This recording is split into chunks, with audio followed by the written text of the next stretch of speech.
Pois bem, meus amigos, o governo Dilma está indo tão mal, mas tão mal, que nem mesmo os jornalistas da TV Lula, também conhecida como Globo, estão conseguindo esconder a desgraceira do governo. Portanto, no vídeo de hoje, nós iremos nos divertir com Mortadela Lima, tentando passar pano e adquirindo até uma certa gagueira para dar as notícias que são terríveis para o governo, e tem mais algumas outras jornalistas da Globo News também inventando as narrativas mais rocambolescas para tentar minimizar o desastre que está sendo esse governo Dilma. E notem bem que eu falei minimizar, porque até as jornalistas da Globo são obrigadas a admitir que a coisa está feia demais e que o governo vai de mal a pior. Temos no vídeo de hoje o escândalo do arroz, que está trazendo mais problemas para Lula. Temos também o ministro do Dilma sendo indiciado pela PF pelo suposto crime de participar de uma organização criminosa, negócio de corrupção. Nunca imaginei isso no governo Lula. Fiquei chocada. Trouxe a matéria aqui para comentar com vocês também esse caso. Saíram mais matérias sobre a tal da milícia virtual petista. Os professores continuam em greve. Aliás, fizeram manifestação no Congresso. O Lula bota a culpa nos professores. E também disse para os cientistas tomarem vergonha na cara. É dólar subindo, bolsa caindo, e até o MST está indignado com o governo. Portanto, meu amigo, se você já gostou das pautas do vídeo de hoje, me ajuda a espalhar essas informações, curtindo, comentando e principalmente compartilhando o link desse vídeo nas suas redes sociais, grupos de Face e de Zap. Dá uma verificada na tua inscrição, vê se ela continua ativa aqui no canal, e se não for inscrito, se inscreve e dá essa moralzinha pra mim.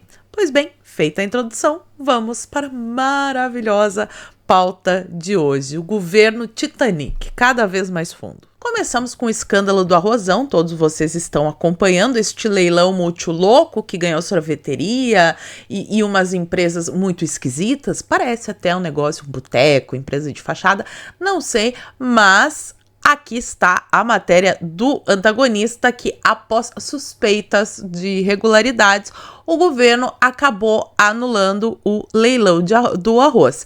E o secretário que foi demitido, que foi exonerado, aquela malemolência que a gente sabe que tem em Brasília, ele agora está soltando o verbo, porque eu já falei várias vezes para vocês, essa galera da esquerda não tem amigos, eles têm comparsas. Então, quando cai um comparsa, ele entrega os outros. E olha só o que o cara já tá dizendo. O secretário demitido, esse do leilão de arroz, diz que foi pressionado pelo governo para comprar o arroz. Inclusive, ele tá dizendo que ele tá sendo bode expiatório e que ele não vai aceitar esse tipo de coisa.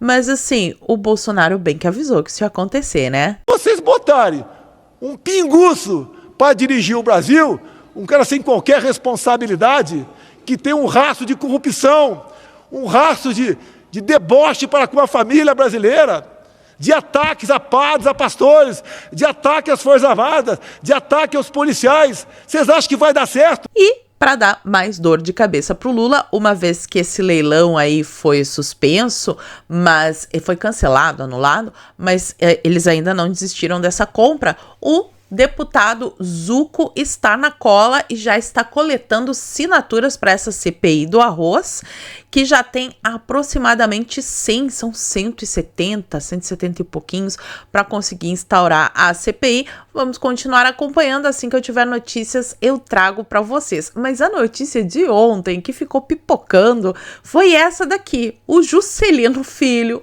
o ministro dos cavalos.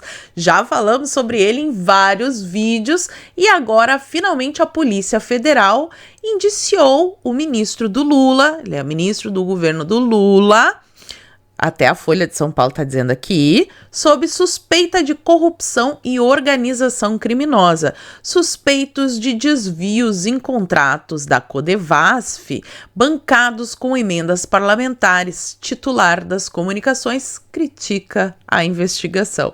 Agora, bom mesmo é ver a Dani Lima com uma cara de bunda se atrapalhando toda para dar essa notícia. Trago aqui para vocês o indiciamento do ministro das Comunicações. Atenção, é uma semana horrorosa para o governo, depois do cancelamento da licitação do arroz, de uma derrota no Congresso Nacional, imposta inclusive com a ajuda de fogo interno. Agora uma nova crise, o ministro Juscelino Filho, ministro das Comunicações, filiado à União Brasil, foi indiciado pela Polícia Federal, segundo informação confirmada aqui ao Fábio Amato e a mim, por integrantes da corporação, por diversos crimes. O que eu estava aqui, inclusive, era vendo os artigos do Código Penal que o ministro foi enquadrado: a organização criminosa, fraude em licitação, corrupção passiva ou ativa, uma série de apontamentos. Foram pelo menos 8 artigos do Código Penal, da Lei de Licitações, que foram infringidos ou que são apontados pela Polícia Federal como motivação para o indiciamento do ministro Juscelino Filho. Vamos tentar entender um pouquinho essa história? Não sei se... Já que a Daniela Lima tá até gaguejando, vamos aqui ver os detalhes deste caso para vocês ficarem por dentro. A Polícia Federal concluiu que o ministro do Lula integra uma organização criminosa e cometeu o crime de corrupção passiva relacionado a desvios de recursos de obras de pavimentação custeadas com dinheiro público da estatal federal a Codevasf. Nunca imaginei. Olha só, desvio de dinheiro, corrupção em obras de governo petista. Novidade, a gente nunca tinha visto, não poderíamos imaginar. Seu Juscelino foi indiciado sob suspeita de crimes de organização criminosa, lavagem de dinheiro, corrupção passiva, falsidade ideológica e fraude em licitação. Eita, Lelê. A investigação teve início para apurar as suspeitas de desvio das obras da Codevasf, e em especial as realizadas pela empresa Construservice, cujo sócio oculto, aponta a PF, é quem? O empresário, o seu Eduardo José Barros Costas, conhecido como Eduardo DP. O senhor Juscelino, o ministro do Lula, passou a ser investigado depois que a PF encontrou mensagens entre ele e o Eduardo DP no celular do empresário, que foi apreendido na primeira fase da Operação Odoacro, como revelou a Folha. As mensagens mostram os diálogos cabulosos do empresário com o ministro do Lula sobre a execução de obras e a destinação de emendas. Segundo o relatório da PF, não é minha opinião, não sou eu que estou dizendo, é a Folha que está falando o que tem no relatório da PF. As mensagens analisadas no inquérito reforçam a atuação criminosa de Juscelino Filho, entre aspas, e demonstram que, abre aspas, sua função na ORCRIM, organização criminosa, era conhecida por todos os membros, fecha aspas, do suposto grupo chefiado pelo Eduardo DP. Aí vem de novo aqui parte do relatório da PF. Resta cristalina a relação criminosa pactuada entre Juscelino Filho e o seu Eduardo DP. Quem está dizendo isso é a PF. Diz o trecho do relatório. De acordo com o documento em que a PF pediu busca contra Juscelino, o grupo do ministro foi responsável por, abre aspas, suposto desvio ou apropriação e uso indevido de, no mínimo, R$ 835.800. Mas, para a jornalista da Globo, o que o ministro do governo Lula fez é culpa, sabe de quem? É culpa do Bolsonaro. Juscelino Filho não foi cota pessoal do presidente, não foi uma escolha de Lula, foi uma indicação do União Brasil, então o partido está extremamente ligado, né, a essa indicação. E, à época, né, um ano e meio atrás, foi altamente criticada essa escolha, porque era um deputado, era um parlamentar que fazia parte da base bolsonarista, que votou pelo impeachment da Dilma, que apoiou a prisão do Lula. Então ele tinha vários atributos negativos que foram admitidos. Setor, né? Exatamente, não é do setor. Aliás, até aqui nem sabemos, né, exatamente necessariamente sobre desempenho, né? Não tem nem grande visibilidade do ponto de vista dessa, que também é uma área estratégica. Então, acho que é mais oportunidade do que crise, né? De chamar a União Brasil para uma conversa, e uma conversa até mais ampla do que propriamente a indicação de um novo ministro, mas sobre, inclusive, o nível muito baixo de adesão do partido, que tem 3 ministérios, nas votações de interesse do governo. Então, acho que é um bom momento para uma DR, mas aquelas bem profundas. Né? Aproveitando que hoje é dia dos namorados, já chama para essa DR e rever a relação. E a história das milícias digitais, inquéritos intermináveis, os bolsonaristas... Até hoje, nenhum print de grupo de WhatsApp, nenhum depósito, dinheiro público, nada envolvido, não tinha reunião de pauta. E sobre esse caso das milícias digitais, eu falei bastante no último vídeo que eu postei, então corre lá se não assistiu ainda. Assiste ali, tem todos os detalhes, inclusive o áudio da reunião, tá sensacional o vídeo. Mas o Estadão não para. Todo dia ele tá publicando mais matérias sobre isso. E a última foi essa daqui, Exército do WhatsApp do Instituto Lula, que foi investigado no negócio da Lava Jato também, né? Quem poderia imaginar? Mantém política de disseminação de mensagens pró-governo. A estratégia de comunicação petista passa desde a campanha de 2022, durante a campanha, pelo instituto que foi alvo da Lava Jato e que hoje mantém protagonismo no fornecimento de mensagens favoráveis ao presidente. A entidade diz que canais são tocados por voluntários, mas... essa história tá muito esquisita e parece que tem mesmo dinheiro público envolvido. Então, Felipe Barros, sempre ele, maravilhoso, deu uma coletiva no fim do dia de ontem e diz que a oposição vai tocar para frente a CPI da milícia digital do PT. Os parlamentares dizem ter mais de 60 assinaturas das 171 necessárias. E eu creio que eles vão conseguir todas essas assinaturas. E os professores? Professores em greve com o bumbum nervoso porque fizeram o L e tomaram na tarraqueta. Papai Lula não quer dar aumento e eu tenho imagens da revolta dos professores. Não tolero! Chega de lero, lero! 0% eu não tolero! E pra ficar melhor ainda, tem o Lula colocando a culpa nos professores por tudo de ruim que tá acontecendo na educação. Eita, só fizeram o L e estão sendo humilhados. Eu fico muito triste, confesso para vocês que tem uma coisa que me baqueia, é ver no jornal. Universidade Federal do Rio de Janeiro não tem dinheiro nem para pagar a conta da luz. Universidade não tem dinheiro para fazer tal coisa. Isso é uma coisa melancólica, é uma coisa triste. Então, ao invés de sair na imprensa, venha para o governo e diga que está faltando outra coisa, prova que está faltando, que a gente tem que arrumar dinheiro. E depois a escola tem que ser muito boa. Eu, às vezes, Camila, preciso até fazer um estudo para saber se as pessoas desistem da escola porque tem necessidade de desistir, porque fazer, ou se a escola não está sendo atraente. É preciso saber se o curso está sendo atraente. O curso desperta tesão no aluno. Ele levanta de manhã, pô, eu vou porque eu não quero perder aquela aula, eu não quero perder aquele professor, eu vou porque lá... É isso. Ele fala, pô, eu vou para a escola, chata, que professor chato, que professora chata, que não sei o que é chato, E para fechar essa pauta dos professores, nós vamos fechar com chave de ouro, com o Reinaldo Azevedo dizendo que os professores são bolsonaristas. A culpa é do Bolsonaro de novo. Que não há muita razão. Essa greve está durando o que está durando. Porque quem está perdendo não é o Lula. Quem está perdendo não é o reitor. Quem está perdendo é o Brasil e os estudantes brasileiros. Isso tem que ser levado em conta. Está certíssimo, presidente. E a greve hoje nas universidades só serve ao bolsonarismo. Não, a questão não, eu sei que você é provavelmente um defensor da educação e etc e tal. Eu acredito que sim, seja isso mesmo. Mas hoje está servindo ao bolsonarismo. Ponto final. Vocês têm que entender, né, galera da esquerda? O Lula não pode estar dando aumento para professor, não pode gastar com isso, porque ele precisa, por exemplo, comprar tapetes de sisal por R$71 mil. Ele precisa viajar pelo mundo, a Janja precisa comprar bolsas, sandálias caríssimas, camas, lençóis, e tudo isso custa dinheiro. Aí não sobra para dar aumento pro professor. É isso que vocês precisam entender. E Além disso, o Lula resolveu abrir a boca e já falei várias vezes, né? A melhor arma contra o comunista é o microfone. Olha a sequência de baboseiras que o Lula falou.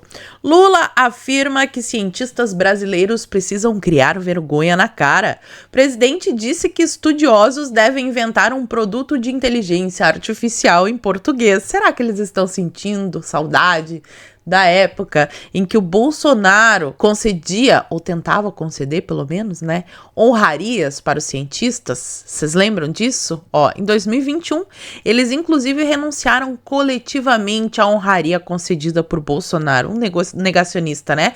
Bom mesmo é o Lula que manda vocês criarem vergonha na cara. Toma aí o que te mandaram.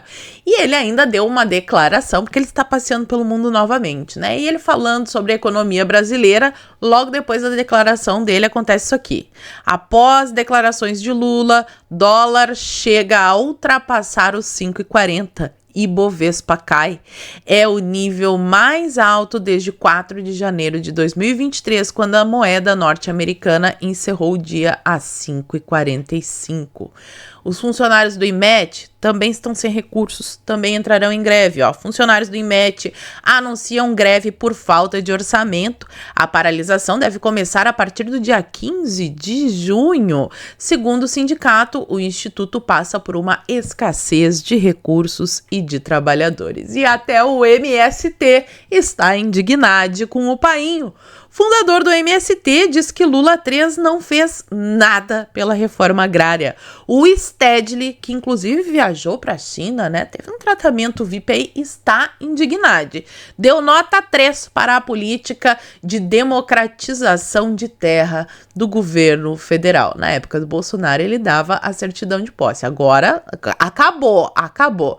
E ontem ainda, lá no Congresso, a direita teve uma vitória bem interessante com a Câmara aprovando a urgência de um projeto que equipara o aborto após a 22ª semana ao crime de homicídio. A medida foi aprovada de maneira simbólica e apenas o PSOL e o PCdoB se manifestaram contra. Atenção, militante feminista que fez o L. Nem o PT se opôs a isso daqui. Ele deixou a bancada livre ali, né?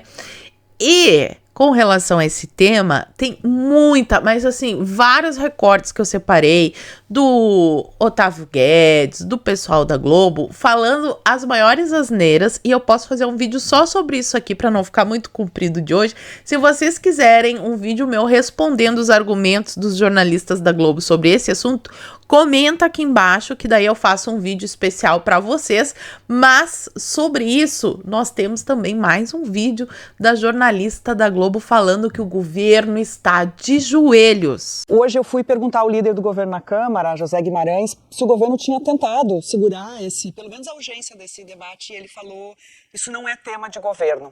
Eu parto daí para dizer que esse é um governo de esquerda. O Lula, por mais que tenha sido eleito por uma coalizão de centro-esquerda, ele vem de um partido de esquerda, é um governo, e os governos anteriores do PT sempre foram governos que defenderam a vida, mas neste momento o governo não quer entrar nessa saia justa, nessa dificuldade que é debater toda essa agenda de costumes, essa agenda moral, e por isso o governo está de joelhos frente a uma oposição que está passando essa boiada que você fala, porque a oposição já percebeu que nas redes sociais a esquerda não consegue explicar esse assunto, não vai debater, e que o governo não quer entrar nessa discussão em ano de eleição. A gente teve ex-ministra de Direitos Humanos votando para derrubar o veto da saidinha, entende, do presidente Lula. E ela é do PT, entende? Por quê? Porque esse ano tem eleição. Então não se consegue vencer nas redes sociais um debate que precisa ser feito pela sociedade. E aí, pessoal? Será que a gente está tendo um déjà vu? Teve em uma das minhas postagens ontem no Twitter, um de vocês colocou a capa dessa Veja aqui, muito interessante, parece que está se repetindo a história, olha só.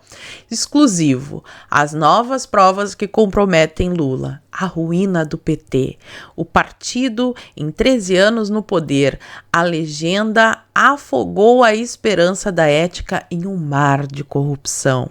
Dilma, afastada por crime de responsabilidade, a presidente entrega um país quebrado. E o Temer, vem aí cortes de gastos, inflação na meta e estímulo aos investimentos. Agora, melhor do que recordar de poder vir aqui e dizer que nós avisamos, a gente avisou que tudo isso ia acontecer, é encerrar o vídeo com chave de ouro com a própria Mortadela Lima falando que tenta esconder as coisas do governo, essas desgraças todas, mas que já não é possível. Já não é mais possível, Daniela Lima. Um governo frágil, cercado por conflitos que a gente já não consegue mais, Valdo Cruz, esconder. Esconder. Pois bem, meus amigos, e aí conta pra mim, vocês também se divertiram? Eu me diverti muito fazendo a pauta desse vídeo, vendo os malabarismos das jornalistas da Globo, que tentam, mas já não conseguem mais, e precisam admitir que realmente tá muito ruim esse governo, e a gente ainda tem aí mais de 2 anos pela frente, que loucura! É péssimo, mas talvez assim, pela dor, o povo acorde para o que realmente é o socialismo e o que ele causa em um país. Conta pra mim aqui nos comentários o que vocês acharam disso tudo. Por hoje eu vou ficando por aqui. Muito obrigada por terem assistido ao vídeo até o fim. Fiquem todos com Deus, um beijo e até a próxima. Fui!